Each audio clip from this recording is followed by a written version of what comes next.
Je m'appelle Naïs. Je suis chez Imatech depuis un peu plus de 6 ans et actuellement, je suis responsable d'équipe.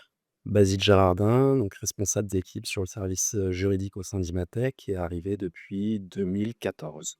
On m'a proposé le poste de, conseiller client support et quelques mois plus tard, je suis passée référent métier et maintenant, depuis octobre 2023, manager sur l'assurance. Donc là où j'ai une petite quinzaine de personnes. Moi, je sortais d'un diplôme de master en droit des affaires. J'ai été juriste pendant 2 ans et ensuite j'ai pu évoluer en tant que juriste support pour une mission de 6 mois. Après, je suis devenu, responsable d'équipe. La vision du management, c'est ton manager qui te la donne. Quand je suis arrivée dans l'entreprise, j'avais un manager qui m'a aussi donné envie et qui m'a poussée. Donc en fait, je pense que c'est aussi les autres qui te poussent et tu dis: «Ben, en fait, tu es capable de le faire». C'est une belle reconnaissance. Ça part, je trouve beaucoup d'une curiosité. En tout cas, moi, c'est ce qui m'a animé à la base. Quand on est collaborateur, qu'on arrive dans l'entreprise, le point de repère au départ, c'est le manager. Donc sa capacité à donner du sens sur des sujets, accompagner au changement, rassurer, coacher, ça se transmet en fait. Les énergies, elles se communiquent et c'est source d'inspiration et ça donne envie de porter le maillot ensuite.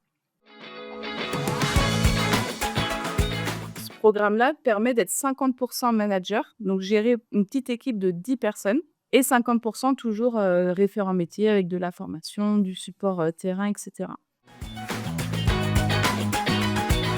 Justement, par la formation Primo Manager, pendant, je crois que c'est 1 an, un peu plus d'un an et demi, on est amené à aller, à la maison mère directement à Niort.